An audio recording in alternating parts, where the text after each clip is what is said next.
give people hope that no matter what you go through in life, there's always going to be an upside. At some point, you turn lemons into lemonade and you learn. You learn as you go. So here's my story of resilience. I wanted to share a little bit about where I come from, what my childhood looked like, what adolescence and early 20s look like, and 30s, 40s, and where I'm at today.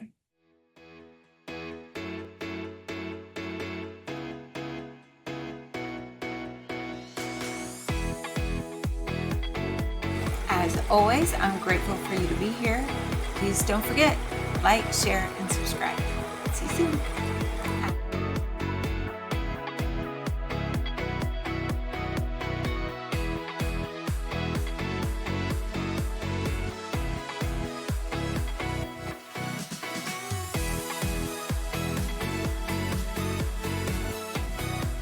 Here we go. Hello, and welcome back to another episode of Beth Talks, where I share all the things that help shape my life for the better. And as of late, I've had a few guests. I was excited to interview Mr. Mike Uhler a few weeks ago, which is a resilience master. And then we had my good friend and communication specialist, Yvonne Silver, helping women to succeed with better conversations. And then lastly, my business coach and friend, Mana Doyle, which has a very unique approach at helping you focus on getting your goals and tasks and streamlining your process so that you are more efficient with your time. Today's going to be a little bit different. I thought I would share a little bit more about who's Beth and where I come from, what my childhood looked like, what adolescence and early 20s look like, and 30s, 40s, and where I'm at today. So we're going to do a deep dive into my life today, and in hopes that maybe my story can help build resilience and give people hope that no matter what you go through in life, there's always going to be an upside. At some point, you turn lemons into lemonade and you learn. You learn as you go. So here's my story of resilience. I actually was born in Albuquerque, New Mexico. I really don't know much about Albuquerque at all. I was 6 months old when my parents moved to Oklahoma, and I grew up in poverty. My father was elderly. Before I was born, he was already in his 50s or 60s. And so we lived off of his Social Security, and my mother didn't work. So we lived month to month off of Social Security income and food stamps. And it was tough. Growing up, I remember being hungry all the time. I love going to school because, well, quite frankly, there was food at school, but I didn't fit in. So I grew up in a little bitty town in Oklahoma called Yale. So I can officially say I went to Yale, but it was Yale Elementary. And Yale was, their claim to fame was Olympic gold medalist Jim Thornton. And I heard a lot about that when I was little. I was hungry a lot. I remember towards the end of the month, there was no groceries in the house. I remember a time where me and my brother and sister shared the rest of what was left in the ketchup bottle for dinner. And, that last week of the month was pretty rough.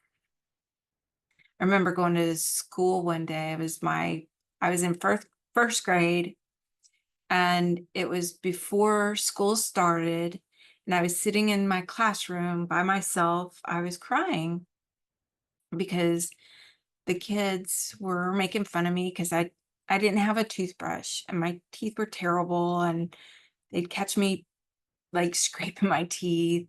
It was really embarrassing, and they'd make fun of me. And so I was sitting there crying, and my first grade teacher, on never forget her, Miss Johnson, um, sat down and talked to me. And I was like, I don't have a toothbrush, and the kids are making fun of me, and I'm hungry, and I don't have, food at home. And she kind of took me under her wing, got me toothpaste and toothbrush, and uh,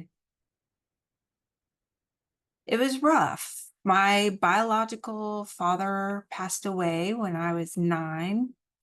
Um, and not only him, but other men around our family, family friends and relatives. I was around a bunch of pets, my biological father being one of them. So there was never any kind of safety or security. Um, we we lived in lack of love, lack of affection, lack of food and proper nutrition, lack of education and protection and safety. The basic needs were never met when I was a child. Um, when my biological father died at 9, a year later, my mother remarried to my stepfather, and he was bipolar schizophrenic. Don't know if he was ever diagnosed, but all the signs were there. He was very paranoid, heard voices. If me and my siblings were in one room talking, he would instantly think that we were talking about him and plotting. So my brother took the worst of it, and he would beat the crap out of my brother. I was little at the time, so all the anger and frustration my stepdad had was unleashed on my brother. Well, when he was 13, he came down with spinal meningitis, and he was taken to the hospital and barely survived. He um, actually died on the operating table for a few minutes and was never really the same after that. He later died of the seizures. After that was like continuous all his life. He dealt with seizures, and it eventually took his life. And he left a beautiful daughter behind, my dear niece Anastasia. And we're just recently starting to have a relationship, which is totally exciting. Um, I have biologically I have 2 siblings, my brother and sister, which we have same parents. And then I have an older sister who was raised with us, but she was much older and she had a different father. And then my parents were almost 20 years apart. So my biological father had 3 kids before he met my mom, and my mom was around their age, ironically. So nobody really got along great.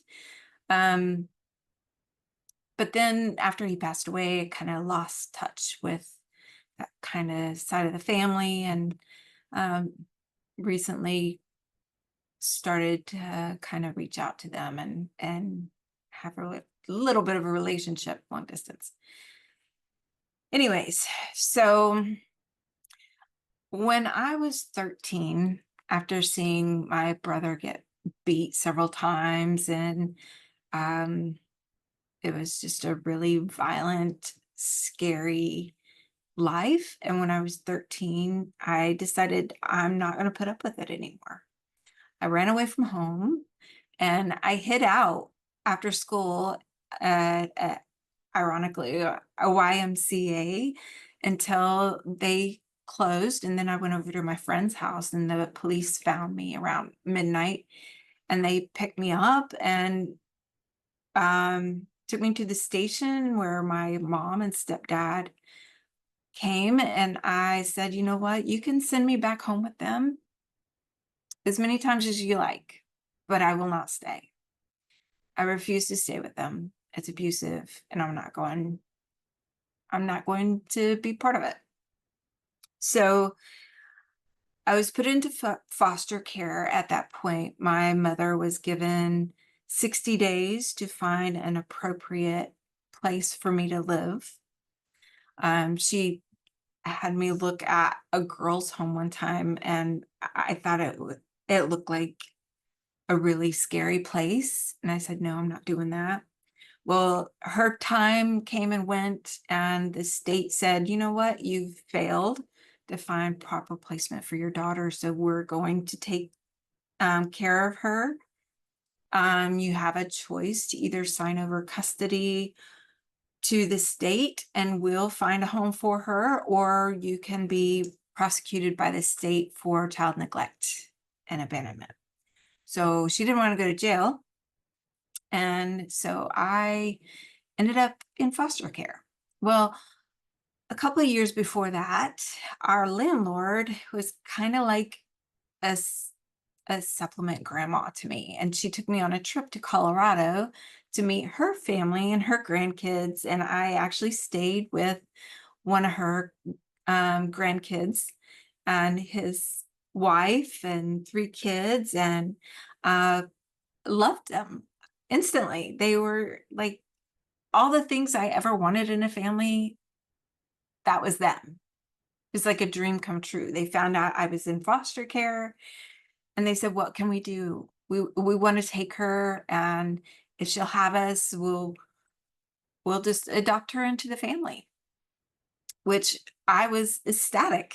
I was so excited because I was like, wow, I could have a whole new life, a whole new family. So I ended up going to Colorado, and I was taken in by my foster family, the Lewises, and whole new world opened up for me.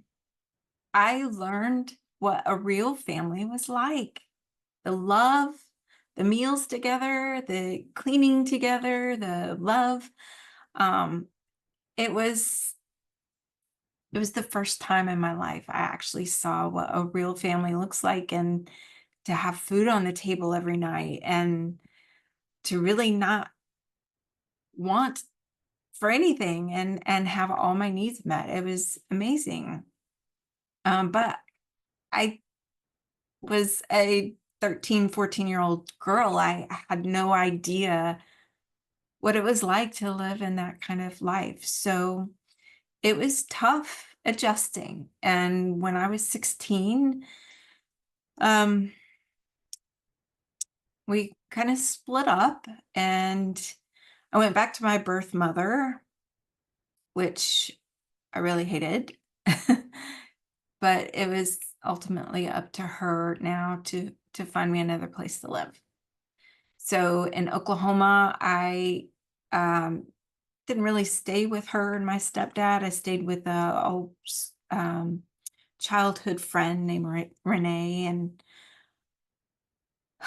we go way back. But Renee and I hung out. I was there for a couple of months, and then my older sister that grew up with us and had a different dad found her in Oregon, and she said, hey, just come live with me and we'll work it out. So I went from Colorado to Oklahoma to Oregon. And at 16, I lived with her for about a year until I met my oldest son's father. And that was a crazy, wild time. I was introduced to every drug there was. I was strung out on methamphetamines for about 3 or 4 years until I found out I was pregnant. By then I had tried methamphetamines, cocaine, heroin, all the things. And I really didn't expect to live past 30 at that point. It was self-destructive. Like nobody at the time, I felt nobody really wanted me.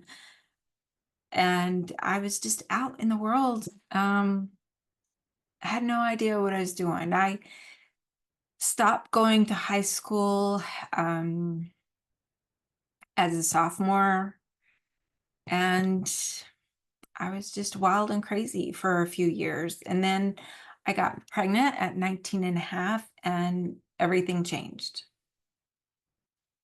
So I don't want to repeat patterns that were forced upon me as a child. So I wanted to create a better life. And then I was really grateful for my foster family at that time because I was in a really bad situation. And I was 8 months pregnant, and I reached out to them and I said, I need help. I'm about to have this baby. I don't have a good place to live. The relationship was very abusive and crazy. So my foster dad flew up to Oregon, and I had a soft top Jeep, which was a pretty rough ride. And back then, you could actually exchange your flight tickets to let somebody else fly on your flight. So he flew up there to Oregon, gave me his ticket to fly back to Colorado, and he drove that stupid Jeep all the way from Oregon to Colorado. It took him days. And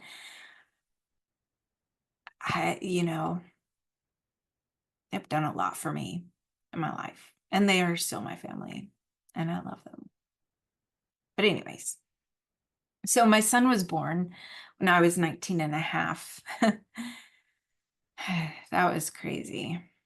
Well, I ended up getting married a couple of years later and had my second child. I had my second child in Colorado, and then my husband at the time couldn't find a good, decent, solid income. So we packed all of our stuff up in Colorado and 2 kids and drove to the East Coast. My ex-husband's sister was here, um, and at the time you could literally walk into a factory in North Carolina and have a job. So we did that. So that's when I first came to North Carolina with 2 kids in tow, and my youngest was 8 months old at the time. My husband at the time got a job, and I got a job, and we worked ourselves up to buy some property, and we bought us a little place, and third baby came along. Well, my third baby came along and my marriage ended. So I ended up being a single mother of 3 kids, which now saying that is kind of crazy. But I figured out a way to make it all work. I was 27. I joined the Army National Guard, and I figured, there's a risk of having to be deployed and go into war, but I needed to pay the light bill, and I needed money to go back to college so that I could better myself and give my kids a better life. So I did that, signed up for the Army National Guard, went to college, and then, of course, I got deployed to go to Iraq in 2005, came back in 2006, and then I got remarried as soon as I came back. And my new husband had a martial arts school. So I taught women's kickboxing for 9 years. We would go over to Thailand and get our training every year. So we were certified under the Kingdom of Thailand for Muay Thai. And I did that for 9 years and had a lot of fun, stayed in shape. And then my husband at the time decided he wanted to retire. So he retired. We sold the gym, and at the time I was working at the Social Security office. This was 2016, and then a year later, he's like, well, I'm retired. maybe we could figure out a way to create a business where we could work together and do something from home or do something locally, where we don't have to work so hard, but we can work together. So he tried hard and finally convinced me to quit my job at Social Security so that we could figure out a business that we could do together, and took out all my savings and didn't really have a good plan. So learn this lesson. If you decide to leave your job, make sure you have already replaced your income threefold. Because what I did was a little crazy. I just dropped and go. I got into a MLM right away, which was a total waste of money and waste of time. I spent thousands on an MLM. Yeah, that was not good. Anyways, I found another company that was not an MLM. It was in health and wellness. It was an online shopping club, which I still love to this day, but network marketing was just not my cup of tea. So I recently kind of decided that that's not going to be a good match for me. So, whew. So after I left my job at Social Security, I went through a spiritual awakening, if that's what you want to call it. You know, prior to that, I was always a go with the flow kind of. I lived in my husband's shadow, really, and just kind of did whatever he wanted to do. But then whenever I started learning about how to build your own business and create your own community, I started doing a lot of self-reflection. And this went way back on into my childhood, and started really diving deep into my thought processes, why I believe the way I believe, the way I think of things, or the way I perceive things, and where did it come from. So I really had to kind of do a life review, kind of like what I'm doing right now, finding out what it was in my life that worked, what didn't work, and who am I? Because I never really asked that question. Who's Beth? And so when I started investigating, I started trying to figure out what my purpose is. What is it that I want out of this life? And what do I want to leave behind? I now have 3 kids and 3 grandkids. It's crazy to say. I'm turning 50 this year, which is amazing because I don't feel 50. Um, when I first started out, I had a lot of failures trying to grow a business. And the biggest issue I had is I just didn't know how to learn. I would have my most favorite mentor in life. His name is Eric, and he tried so hard to mentor me and guide me and kind of um, teach me how to build a business and in networking. Um, but I didn't know how to learn. Like, I would just absorb things and not get it. So I decided at 45, my marriage was failing, my business was failing. I was running through my savings, and I really need to dig down and figure out what it was that I really wanted in life. I left Social Security Administration in September of 2017. By March of 2018, I had found out through an emergency room visit that I had ovarian cancer. And that was the first time I had been diagnosed, and it was scary. It was eye-opening. But I was already on this journey to figure out who I was and who I wanted to be.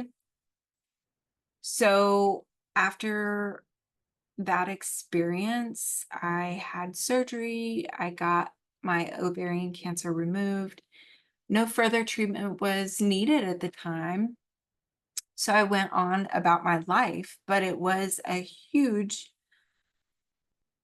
pivotal moment because I was reminded, like, I'm not going to live forever and I am moving closer to my expiration date. So I started reviewing every relationship I had, including my marriage, and it ultimately ended our marriage, um, because it didn't align with who I wanted to be, and I was tired of being on a automation process where I just automatically fell into place with what somebody else wanted me to do and what somebody else wanted me to be. So the first time in my life where I questioned everything and I came to the conclusion that I'm worth more than this. So I started making changes. I went back to college and I chose IT because it was something that, of course, it interested me, but it opened the door to a lot of different possibilities. I graduated college, and after, okay, I tried going to college 4 times in my life. And because I had kids early, I failed every time because I just couldn't do it while I was raising kids and working, and it was just not possible. So my kids at this point, when I was 45, were pretty much on their own. So I graduated with IT networking degree at the age of 47, and I was on top of the world. I was so proud of myself for finally finishing college at 47. It took that long. But I learned more about how our brain works, learning about IT and how to put a network together than anything else. I've done studies of metaphysics and spirituality and religion, and IT was what made sense because computers are really kind of created to mimic our brains and how they work. And when I learned how things are interconnected, it just made sense to me. I graduated in 2022 with my IT networking degree, and I fell in love with digital marketing. It was creative, it was IT, it was perfect. I loved it, but I had no idea what I was doing. While I was in college for IT, I did an internship with AV an automations company to help me learn programming, which was really cool. But I had no idea what I was doing. I was an assistant programmer that didn't know how to program, and they didn't have great training. So I was kind of on my own trying to research while I was at work, trying to figure out stuff. And anyway, long story short, I was there for about a year and it didn't work out. They fired me. But it's fine. They made a business call and actually put me back on the path to creating my own business. So I started my digital marketing company in 2021 before I graduated. And then life happened. I had my second granddaughter was born in 2022, and I just kind of stopped progress on everything while I helped take care of her when she was really itty bitty. And then not long after that, I ended up getting a second diagnosis of ovarian cancer. So this time was a little bit different and a lot more scarier because I not only had to have a surgery to get it all removed, but I also had to have chemo to follow up as a preventative so it wouldn't come back. And so that's where we are today. I mean, you can check out my video, my cancer story, to see how all that went. I kind of did a highlight of that experience and then my hair loss video. So I hope you check that out, because if you or somebody you know has been diagnosed with cancer, it's going to be an eye-opener, firsthand experience of what it's like to go through the process of chemotherapy and just learning you have cancer and overcoming that. So fast forward to today, and my chemo treatments ended in April 2024. I launched my digital marketing company the next month in May, which is Resilient Stars Marketing, which, to sum that up, I have a platform that brings all the different pieces of marketing together on one platform: your website, your email campaigns, your social media management, your coaching. If you have things that you're teaching people, it's a platform where you could put your courses on there. It has all the things all together. And I've been on a lot of different platforms learning what works and what doesn't work. AI has to be a part of it. I actually have a webinar coming up. I think it's on September 22nd, 2024. I'll share more information on that later, but it's essentially showing you what I do, and it's for small business owners, new entrepreneurs, people that are really just getting started with their business. And it kind of clears the air of, there's so much to know about digital marketing these days, and it's a lot more simple than you realize, but it's a lot more affordable when you put all those little pieces together on one platform, because generally you have a cost for your domain name, you have a cost for your website hosting, you have a cost for SEO optimization, you have a cost for social media scheduling, appointment scheduling. All of these are different little costs that add up to a lot. So I've found a platform that kind of brings all that together to save you money and save you a ton of time. So my webinar that's coming up later on this month kind of goes into that and helps kind of put all the puzzle pieces of digital marketing together.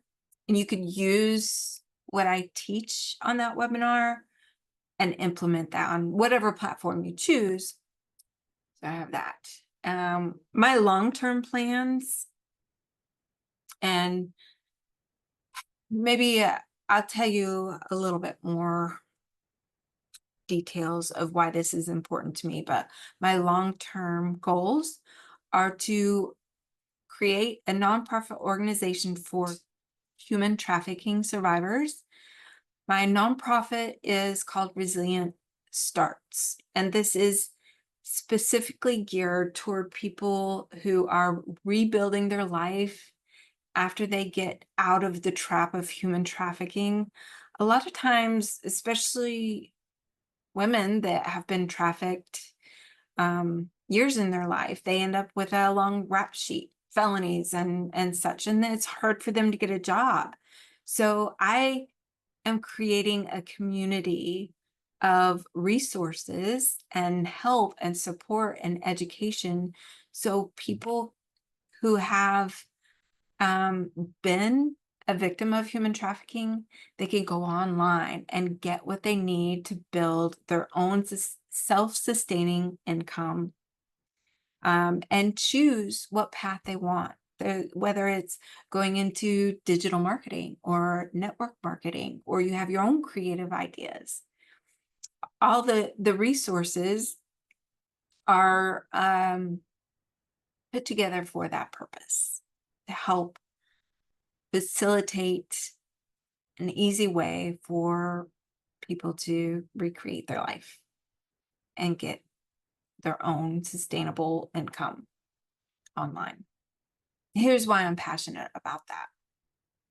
Because growing up around a bunch of creepy being a victim of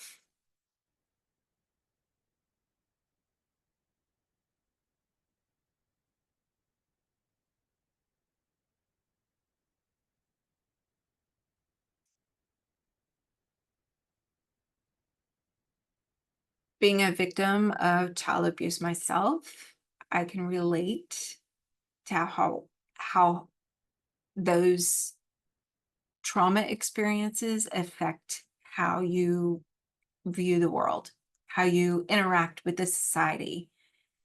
So, you know what? I've been helped out a lot in my life. From the time I was a kid, my foster family opened their home and their family to me. And multiple times, over and over again throughout my life, I've had people just help me out of the goodness of their heart. So now I have a second chance at life. And now I want to give back something before I go. So it's important. It's important work. And we should all be a little bit more aware of what's happening, especially with the world around human trafficking. It's something that's been a hush hush topic for so many years. And now people are finally starting to talk about it and give awareness to it. But it's a big problem. And there are a lot of kids and adults that are being rescued from this horrific issue of child trafficking. So we need to have some things in our society that put in place that are specifically geared to help them. So that's why I'm passionate about making this happen. So my digital marketing company, Resilient Stars Marketing, is going to help provide support for Resilient Starts, nonprofit organization for sex trafficking victims. I really don't know who this might reach, who this might resonate with, or who this might help. But I do know that my story can help shed some light on some scary issues and help build resilience in your life. And yeah, so let's do it. Let's check it out. We may grow up to be adults, but there's still a child in each and every one of us. So, hey, love and support and catch the